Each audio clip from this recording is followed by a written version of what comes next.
niwahimize wale ambao hawana vipande vya kura wachukue kura hizo.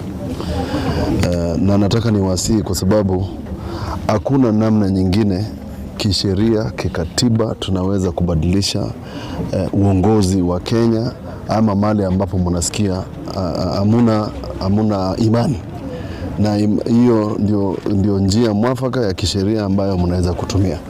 Na ninataka niwahimize wale ambao wako na tashwishi kuhusu mikakati ambayo itatumika kufanya kura zetu.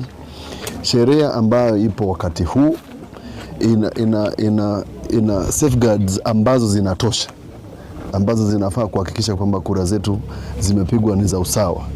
Kwa hivyo wakati ambapo wananchi wanateta, wamekuwa katika maandamano ya maajabu ambayo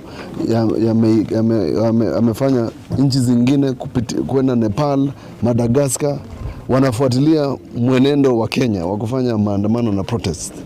Njia mwafaka ya kuhakikisha kwamba sauti yako imesikika ni kuweka kidole na kuhakikisha kwamba umewekwa katika usajili wa kura.